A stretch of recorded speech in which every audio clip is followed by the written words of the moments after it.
নমস্কার। আপনার জমির দলিল যে কোনো কারণে হোক ছিঁড়ে গেছে বা হারিয়ে গেছে বা নষ্ট হয়ে গেছে বা বোঝা যাচ্ছে না বা আপনার কাছে দলিল নম্বর নেই, সেক্ষেত্রে আপনার চিন্তা করার কোনো রকম প্রয়োজন নেই। আপনি অনলাইনের মাধ্যমে জমির দলিলের আবেদন করে নিতে পারবেন এবং আপনি বাড়িতে বসেই জমির দলিল কিন্তু পেয়ে যাবেন। সেজন্য আপনাকে কোনো রকম ভূমি দপ্তরের অফিস, রেজিস্ট্রি অফিস ভিজিট করতে হবে না। আপনি অনলাইনের মাধ্যমেই সমস্ত কাজ করতে পারবেন এবং অনলাইনের মাধ্যমে পেমেন্ট করতে পারবেন, অনলাইনের মাধ্যমে আবেদন করতে পারবেন, অনলাইনের মাধ্যমেই জমির দলিল আপনি কিন্তু পেয়ে যাবেন। তাই ভিডিওটি স্কিপ করবেন না, প্রথম থেকে শেষ পর্যন্ত দেখবেন। চ্যানেলে নতুন হয়ে থাকলে চ্যানেলটিকে সাবস্ক্রাইব করে দেবেন পরবর্তী গুরুত্বপূর্ণ আপডেট পাওয়ার জন্য। সর্বপ্রথম আপনি www.registration.gov.in এই ওয়েবসাইট ভিজিট করবেন এবং আপনার সুবিধার্থে এই ওয়েবসাইটের লিঙ্ক আমি ডেসক্রিপশন বক্সে প্রোভাইড করে দেবো। সেই লিঙ্কে ক্লিক করে আপনি ডিরেক্টলি এই ওয়েবসাইটে প্রবেশ করতে পারবেন। এবং অনেকের মনে প্রশ্ন হতে পারে, আপনি এই ওয়েবসাইটে চলে এলেন, ই ডিস্ট্রিক্ট থেকে তো দলিলের আবেদন করা যায়। আমি প্রথমে এই ওয়েবসাইটে এসেছি কারণ সবার ক্ষেত্রে অনেকেরই কিন্তু দলিল নাম্বার জানা নেই, দলিল হারিয়ে গেছে বা নষ্ট হয়ে গেছে। সেই দলিল নাম্বার আপনি কিভাবে অনলাইনের মাধ্যমে পাবেন, সেই দলিল নাম্বার এখান থেকে কালেক্ট করে ই ডিস্ট্রিক্টে কীভাবে আবেদন করবেন সেটাও আপনাকে দেখিয়ে দেবো। আপনি স্ক্রল ডাউন করে নিচের দিকে আসবেন, এখানে আপনি দেখতে পাবেন সার্চিং অফ ডিড একটি অপশান রয়েছে। আপনি সার্চিং অফ ডিড অপশানে ক্লিক করবেন। সার্চিং অফ ডিড অপশানে ক্লিক করার পর আপনার কাছে নতুন একটি ইন্টারফেস ওপেন হয়ে যাবে বা এখানে বেশ কয়েকটি অপশান দেখতে পাবেন। সব থেকে সহজ পদ্ধতি, এখানে আপনি 5টা অপশান দেখতে পাবেন। প্রথম যে অপশান রয়েছে by seller, buyer, party name, ক্রেতা এবং বিক্রেতা বা পার্টি নেম ওনার তথ্য দিলেই এখানে কিন্তু আপনি দলিল নাম্বার খুব সহজেই পেয়ে যাবেন। তাই আপনি প্রথম অপশানে ক্লিক করবেন। এরপর এখানে দেখতে পাবেন এখানে কিন্তু একটি ফর্ম ওপেন হয়ে গেছে। এই ফর্ম আপনাকে সঠিকভাবে পূরণ করতে হবে। প্রথম দেখবেন ফার্স্ট নেম, আপনি জমি কিনেছেন ধরুন, আপনার নাম এখানে কিন্তু দেবেন, প্রথম নাম দেবেন এবং নিচে দেখবেন লাস্ট নেমের জায়গায় আপনার পদবি দিয়ে দেবেন।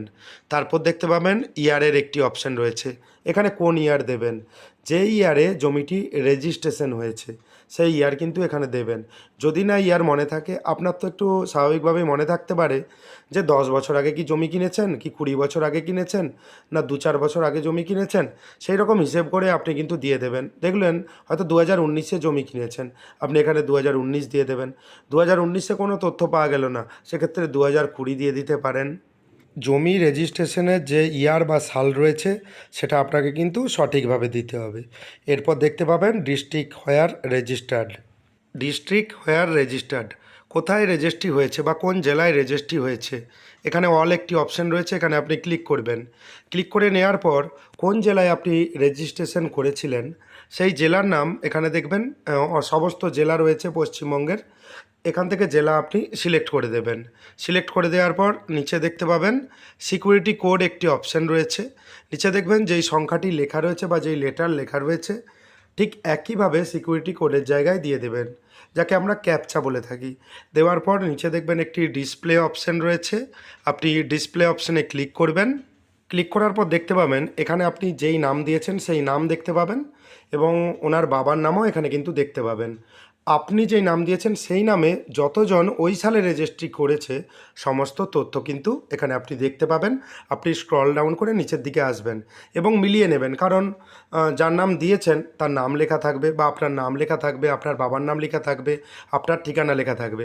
এইরকম দেখবেন অনেক পেজ রয়েছে, আপনি কিন্তু সার্চ করে দেখে নেবেন আপনার নাম এবং ঠিকানার সঙ্গে ম্যাচ করেছে কোনটা। এবং যদি ম্যাচ করে যায় সেক্ষেত্রে এখানে আপনি ডিড নাম্বার দেখতে পাবেন। আরও ডিটেলসে জানার জন্য এখানে দেখবেন উপরে একটি ভিউ অপশান রয়েছে, আপনি ভিউ অপশানে ক্লিক করবেন। ভিউ অপশানে ক্লিক করার পর দেখতে পাবেন এখানে আরেকটি তথ্য এখানে চলে আসবে। অনেক সময় পপ আপ ব্লক থাকলে এটা কিন্তু আসে না, এখানে কিন্তু দেখবেন হাইলাইট হচ্ছে, এখানে আপনি ক্লিক করবেন। পপ আপটা আপনি অলওয়েজ অ্যালাও করে দেবেন, করে দিয়ে ডান অপশান রয়েছে এখানে আপনি ক্লিক করবেন। দেখবেন এখানে কিন্তু আপনি যে ভিউ করলেন সমস্ত ডিটেলস এখানে চলে এসেছে। প্রপার্টি লোকেশন এবং প্লট নাম্বার, খতিয়ান number, area of property, others ডিটেলসে যে অপশান রয়েছে প্রথমে দেখতে পাবেন ডিড নাম্বার। দলিল বা ডিড আবেদনের ক্ষেত্রে এই ডিড নাম্বার কিন্তু খুবই প্রয়োজন। এই ডিড নাম্বার ছাড়া আপনি আবেদন করতে পারবেন না। প্রথমে আপনাকে বুঝে নিতে হবে ডিড নাম্বার কোনটা। এখানে কিন্তু অনেক লেটার রয়েছে, আপনি সমস্ত লেটার দিলে আপনার কিন্তু দলিল আবেদন আপনি করতে পারবেন না। অরিজিনাল ডিড নাম্বার কোনটা বুঝতে হবে। ডান দিকে দেখবেন লাস্ট 4টি যে সংখ্যা রয়েছে, এই 4টি সংখ্যা হচ্ছে আপনার দলিলের সাল, কোন ইয়ারে রেজিস্ট্রেশনটি হয়েছে। তারপর দেখতে পাবেন একটি অবলিক রয়েছে, তারপরের যে 5টি সংখ্যা, সেই তারপরের 5টি সংখ্যা হচ্ছে ডিড নাম্বার। ভালো করে শুনে নিন, তারপরের 5টি সংখ্যা যে অবলিক রয়েছে, অবলিকের পরে যে 5টি সংখ্যা সেটাই হচ্ছে ডিড নাম্বার। আপনি এই দলিল নাম্বারটি কপি করে নেবেন এবং লাস্ট 5টি সংখ্যা এটা কিন্তু আপনার লাগবে। এরপর আপনি ই ডিস্ট্রিক্টের অফিসিয়াল ওয়েবসাইট ভিজিট করবেন। ডব্লিউবি রেজিস্ট্রেশন ওয়েবসাইটের আর কোনো কাজ নেই, শুধু এখান থেকে আপনি ডিড নম্বরটি বা দলিল নাম্বার নিয়ে নেবেন এবং ওয়েবসাইটের ইন্টারফেস দেখতে পাচ্ছেন edistrict.wb.gov.in। এবং এখানে যদি না আপনার অ্যাকাউন্ট থাকে সেক্ষেত্রে আপনি সাইন আপ অপশানে ক্লিক করে আপনি রেজিস্ট্রেশন করে নেবেন। যেহেতু অ্যাকাউন্ট আমার রয়েছে সেক্ষেত্রে লগ ইন অপশানে ক্লিক করে এখানে লগ ইন করে নিতে হবে। ইউজার নেম অর ইমেল, আপনি যখন রেজিস্ট্রেশন করেছিলেন সেই সময় ইউজার নেম হিসাবে যেটা ক্রিয়েট করেছিলেন ইউজার নেম, সেই ইউজার নেম দেবেন। যদি না মনে থাকে ইমেল দিয়ে দেবেন। নিচে দেখবেন একটি চেকবক্স রয়েছে, সেন্ড ওটিপি ইন মোবাইল। আপনি যদি মোবাইলে ওটিপি চান, মোবাইলের চেকবক্সে আগে থেকে টিক হয়ে থাকবে, এবং যদি ইমেলে ওটিপি চান আপনি তাহলে ইমেলের চেকবক্সে আপনি ক্লিক করবেন। তারপর নিচে দেখতে পাবেন একটি ক্যাপচা শো হচ্ছে, ক্যাপচা নির্দিষ্ট জায়গায় সঠিকভাবে দেবেন এবং নিচে দেখতে পাবেন সাইন ইন অপশান রয়েছে, আপনি সাইন ইন অপশানে ক্লিক করবেন। সাইন ইন অপশানে ক্লিক করার পর আপনার মোবাইল নাম্বারে, যেই মোবাইল নম্বর আপনি রেজিস্ট্রেশনের সময় দিয়েছিলেন, আপনি যখন ই ডিস্ট্রিক্ট রেজিস্ট্রেশন করেছিলেন সেই রেজিস্ট্রেশনের সময় দিয়েছিলেন, সেই মোবাইল নাম্বারে ওটিপি আসবে। ওটিপি নির্দিষ্ট জায়গায় দেবেন। নিচে দেখবেন একটি সাবমিট অপশান রয়েছে, আপনি সাবমিট অপশানে ক্লিক করবেন। আপনার অ্যাকাউন্ট এখানে সম্পূর্ণভাবে লগ ইন হয়ে গেছে এবং ড্যাশবোর্ড এখানে চলে এসেছে। এবং ডান দিকে দেখবেন একটি সার্ভিস অপশান রয়েছে, আপনি সার্ভিস অপশানে ক্লিক করবেন। উপরে দেখতে পাবেন সার্চ সার্ভিস একটি অপশান রয়েছে, আপনি সার্চ সার্ভিস অপশানে ক্লিক করে এখানে আপনি DEED এখানে ডিড লিখে দেবেন।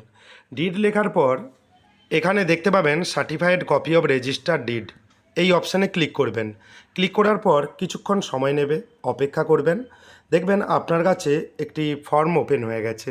এখানে বিভিন্ন রকম নিয়মাবলী রয়েছে, এলিজিবিলিটি ক্রাইটেরিয়া কী রয়েছে, কি কি ডকুমেন্ট লাগবে, ডকুমেন্ট কোনো লাগবে না, শুধু ডিড নাম্বার লাগবে। পেমেন্ট রিকোয়ারমেন্ট, প্রতিটি দলিলের ক্ষেত্রে আলাদা আলাদা পেমেন্ট রয়েছে, কারণ পেজ আলাদা আলাদা, সবার তো একই পেজ হয় না। এবং নিচে দেখবেন একসেপ্ট একটি অপশান রয়েছে, আপনি একসেপ্ট অপশানে ক্লিক করবেন। একসেপ্ট অপশানে ক্লিক করার সঙ্গে সঙ্গেই দেখতে পাবেন নিউ অ্যাপ্লিকেশান, এখানে আপনি ক্লিক করবেন। নিউ অ্যাপ্লিকেশান অপশানে ক্লিক করবেন।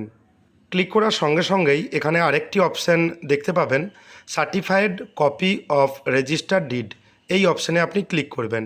ডান দিকে দেখতে পাবেন ডিজিটালি সাইন কপি এবং নিচে দেখবেন সেভ অ্যান্ড নেক্সট একটি অপশান রয়েছে, আপনি সেভ অ্যান্ড নেক্সট অপশানে ক্লিক করবেন। সেভ সাকসেসফুলি, এখানে দেখতে পাবেন একটি মেসেজ। প্রথমে দেখতে পাবেন ডিস্ট্রিক্ট নেম, জেলার নাম, কোন জেলাতে রেজিস্ট্রেশন হয়েছে সেই জেলার নাম দেবেন। এখানে দেখবেন ডিস্ট্রিক্টের নাম বা জেলার নাম এখানে ওপেন হয়ে গেছে। এখান থেকে আপনি যেই জেলাতে রেজিস্ট্রেশন করেছিলেন সেই জেলার নাম দেবেন। দেওয়ার পর ডান দিকে দেখবেন ডিড নাম্বার। আপনাকে বলেছি যে ডান দিকে যে 4 সংখ্যার যে সাল ছিল তার পরের 5টি সংখ্যা হচ্ছে ডিড নাম্বার। এখানে ডিড নাম্বার 5টি সংখ্যা আপনি লিখে দেবেন, অবলিকের বাম দিকের 5টি সংখ্যা আপনি লিখে দেবেন। আপনাকে দেখিয়েছি যে কিভাবে আপনি দলিল নাম্বার পাবেন। লিখে দিলেন। লিখে দেওয়ার পর ডান দিকে দেখতে পাবেন রেজিস্ট্রেশন অফিস, সেই জেলার কোন অফিসে আপনি রেজিস্ট্রেশন করেছেন। এই রেজিস্ট্রেশন অফিস অপশানে যখন আপনি ক্লিক করবেন তখন দেখবেন যেই জেলা আপনি সিলেক্ট করেছিলেন সেই জেলা রেজিস্ট্রেশন অফিস এখানে কিন্তু দেখতে পাবেন। এর মধ্যে কোন জেলায় আপনি রেজিস্ট্রেশন বা কোন অফিসে করেছিলেন সেটা এখান থেকে আপনাকে সিলেক্ট করে নিতে হবে এবং সঠিক তথ্য আপনি কিন্তু সিলেক্ট করবেন, তা না হলে সমস্যা হতে পারে, এখানে ডাটা মিসম্যাচ হবে। ইয়ার অফ রেজিস্ট্রেশন, কোন ইয়ারে আপনি রেজিস্ট্রেশন করেছিলেন সেই রেজিস্ট্রেশন ইয়ার এখানে কিন্তু লিখে দেবেন। তারপর নিচে দেখতে পাবেন সেভ অ্যান্ড নেক্সট একটি অপশান রয়েছে, আপনি সেভ অ্যান্ড নেক্সট অপশানে ক্লিক করবেন। এরপর আপনার কাছে একটি ফর্ম ওপেন হয়ে যাবে। এখানে প্রথমে দেখবেন স্যালুটেশন, এখান থেকে আপনার মতো আপনি সিলেক্ট করে দেবেন। এখানে যখন আপনি ক্লিক করবেন একটি লিস্ট ওপেন হবে, এখান থেকে আপনার মতো আপনি সিলেক্ট করবেন। তারপর আপনার ফার্স্ট নেম দেবেন, প্রথম নাম দেবেন, তারপর মিডিল নেম যদি থাকে মিডিল নেম দেবেন, তারপর দেখতে পাবেন লাস্ট নেম বা পদবি, যদি পদবি থাকে নামের মধ্যে পদবি দিয়ে দেবেন। পদবি দেওয়ার পর দেখতে পাবেন মোবাইল নাম্বারের একটি জায়গা রয়েছে, এখানে মোবাইল নাম্বারের জায়গায় আপনার সচল একটি মোবাইল নাম্বার দেবেন, 10 সংখ্যার মোবাইল নাম্বার দিলেন। তারপর ডান দিকে দেখতে পাবেন ইমেল আইডি রয়েছে, আপনি এখানে কিন্তু ডান দিকে ইমেল আইডি দেবেন এবং মোবাইল নম্বর, ইমেল আইডি, আপনার নাম সমস্ত কিছু সঠিক দেবেন, কারণ ইমেলে এবং মোবাইল নাম্বারে আপনার অ্যালার্ট আসবে। এবং তারপর দেখবেন অ্যাড্রেস অফ অ্যাপ্লিক্যান্ট, আবেদনকারীর ঠিকানা কি রয়েছে, আপনার গ্রামের নাম লিখবেন, পোস্ট অফিসের নাম লিখবেন এবং থানার নাম লিখবেন এবং পিনকোডের নাম লিখবেন। সমস্ত ডিটেলস আপনি কিন্তু আবারও বলছি সঠিক দেবেন এবং ফুল ঠিকানা দেওয়ার পর নিচে দেখবেন একটি ভ্যালিডেট অপশান রয়েছে, আপনি ভ্যালিডেট অপশানে ক্লিক করবেন। যদি আপনি সঠিক তথ্য দেন এখানে দেখবেন পপ আপ মেসেজ শো হচ্ছে, ডাটা ভ্যালিডেট সাকসেসফুলি, এখানে আপনি ওকে করে দেবেন। ওকে করে দেওয়ার পর এরপর প্রিভিউ যে অপশান রয়েছে, আপনি প্রিভিউ অপশানে ক্লিক করবেন। আপনি যে এতক্ষণ ধরে ফিল করলেন সঠিক ফিল করেছেন কি না এখানে কিন্তু প্রিভিউ করে দেখে নেবেন। দেখুন মানুষ মাত্রই ভুল হয়, আপনি কিন্তু অবশ্যই দেখে নেবেন যে দলিল নাম্বার ঠিক রয়েছে কিনা বা সমস্ত তথ্য ঠিক রয়েছে কিনা। এখানে ক্রস চিহ্ন রয়েছে, দেখা হয়ে গেলে এখানে ক্রস চিহ্ন দিয়ে আপনি কেটে দেবেন। কেটে দেওয়ার পর সাবমিট একটি অপশান রয়েছে, আপনি ফাইনাল সাবমিট এখান থেকে করে দেবেন। যখন আপনি সাবমিট অপশানে ক্লিক করবেন এরপর আপনি এখানে পপ আপ মেসেজ দেখতে পাবেন, টার্ম অ্যান্ড কন্ডিশন পড়ে নেবেন এবং আই এগ্রি যে অপশান রয়েছে আই এগ্রি অপশানে ক্লিক করবেন এবং ব্যাকগ্রাউন্ডে দেখতে পাচ্ছেন পেমেন্ট রেফারেন্স নম্বর সহ সার্ভিস নেম সমস্ত তথ্য আপনি দেখতে পাবেন, কত টাকা পেমেন্ট করতে হবে এখানে কিন্তু দেখতে পাবেন। এরপর গ্রিপসের পাশে দেখবেন একটি চেকবক্স রয়েছে, গ্রিপসের পাশে যে চেকবক্স রয়েছে এই চেকবক্সে ক্লিক করবেন। ক্লিক করার পর নিচে দেখবেন একটি পে অপশান রয়েছে, আপনাকে পেমেন্ট করতে হবে অনলাইনের মাধ্যমে, আপনি পে অপশানে ক্লিক করবেন। পে অপশানে ক্লিক করার পর কিছুক্ষণ সময় নেবে, অপেক্ষা করবেন। যেমন আপনি আর কপি বা রেকর্ডের পেমেন্ট করেন, পিআই কপির জন্য, সার্টিফাইড কপির জন্য পেমেন্ট করেন, ঠিক একইভাবে এখানে দেখবেন ভেরিফাইড অ্যান্ড চেকড অপশান রয়েছে, এখানে ক্লিক করবেন। নিচে দেখবেন নেক্সট অপশান রয়েছে, আপনি নেক্সট অপশানে ক্লিক করবেন। এখানে দেখতে পাবেন পেমেন্ট মোড একটি অপশান রয়েছে, এখানে আপনি ক্লিক করবেন, এসবিআই ইপে চয়েস করবেন। তারপর দেখবেন পে থ্রোর একটি অপশান লেখা রয়েছে, পেমেন্ট গেটওয়ে ব্যাঙ্ক, এখানে আপনি সিলেক্ট করবেন এবং নেক্সট অপশানে ক্লিক করবেন। এখানে দেখতে পাবেন একটি গভর্নমেন্ট রেফারেন্স নাম্বার এবং পেমেন্ট আইডি, দুটি আপনি নোট করে নেবেন এবং ওকে করে দেবেন। তার আগে বলে রাখা ভালো, এখানে এসবিআই লেখা রয়েছে, তার মানে এসবিআইয়ের ব্যাঙ্ক অ্যাকাউন্ট থাকতে হবে, এর কোনো বাধ্যবাধকতা নেই, যে কোনো ব্যাঙ্ক অ্যাকাউন্ট দিয়ে আপনি কিন্তু পেমেন্ট করতে পারবেন। এখানে অ্যামাউন্ট দেখতে পাবেন, নিচে দেখতে পাবেন পে নাও, আপনি পে নাও অপশানে ক্লিক করবেন। এখানে আপনি বিভিন্ন রকম পেমেন্ট পদ্ধতি দেখতে পাবেন, যে কোনো আপনি একটি পেমেন্ট পদ্ধতি অবলম্বন করে নিতে পারেন। Debit card, credit card, prepaid card, internet banking, UPI, wallet, NEFT, বিভিন্ন পেমেন্ট পদ্ধতি রয়েছে। সব থেকে সহজ পদ্ধতি আপনি ইউপিআই যে অপশান রয়েছে, আপনি ইউপিআই অপশানে ক্লিক করবেন এবং এখানে দেখবেন ইউপিআই কিউআর একটি অপশান রয়েছে, আপনি ইউপিআই কিউআর অপশানে ক্লিক করবেন। নিচে দেখবেন পে নাও একটি অপশান রয়েছে, আপনি পে নাও অপশানে ক্লিক করবেন। পে নাও অপশানে ক্লিক করার সঙ্গে সঙ্গেই দেখতে পাবেন একটি কিউআর কোড জেনারেট হয়েছে। এই কিউআর কোড আপনার মোবাইলে যেখান থেকে আপনি ডিজিটাল পেমেন্ট করেন, বিভিন্ন রকম অ্যাপ রয়েছে, সেই অ্যাপ দিয়ে আপনি এটা স্ক্যান করে নেবেন। দেখবেন অ্যামাউন্ট শো হচ্ছে, কত টাকা পেমেন্ট করতে হবে আপনি আগেই দেখে নিয়েছেন, স্ক্যান করার সঙ্গে সঙ্গেও আপনি দেখতে পাবেন। পেমেন্ট করে দেবেন, অপেক্ষা করবেন, পেজটি কেটে দেবেন না। এখানে দেখবেন পেমেন্ট আইডি দেখতে পাবেন, ডাউনলোড চালান অপশানে ক্লিক করে এখান থেকে আপনি চালান ডাউনলোড করে নিতে পারবেন। চালান বা ট্রেজারি চালান আপনি কিন্তু অবশ্যই ডাউনলোড করে নেবেন, এখানে কিন্তু পেমেন্টের সমস্ত ডিটেলস রয়েছে, আপনি কিন্তু পেজ কাটবেন না, অটোমেটিক্যালি এই কাজগুলি হবে। এখানে আপনি দেখতে পাবেন পেমেন্ট অ্যাকনোলেজমেন্ট, এখানে ডাউনলোড করে নেবেন পেমেন্ট অ্যাকনোলেজমেন্টটি, এটা আপনি সঙ্গে রেখে দেবেন এবং সেই সঙ্গে আপনি অটোমেটিক্যালি দেখতে পাবেন রিডাইরেক্ট হয়ে যাবেন ড্যাশবোর্ডে। এখানে service name, AIN number, application date এবং স্ট্যাটাস অ্যাপ্রুভ লেখা রয়েছে। অ্যাপ্রুভ যখন সঙ্গে সঙ্গে লেখা রয়েছে আপনার মনে হতে পারে যে এক্ষুনি আপনি যেই দলিলের আবেদন করছেন সেটা পেয়ে যাবেন, তাই আপনি ডাউনলোড সার্টিফিকেট অপশানে ক্লিক করবেন। দেখতে পাবেন certificate is not ready yet, please check later, এখানে আপনি ওকে করে দেবেন। কেন এটা দেখাচ্ছে সেটাও আপনাকে বলছি, কখন আপনি সার্টিফিকেট বা কখন আপনি দলিল পাবেন সেটাও আপনাকে জানিয়ে দেবো।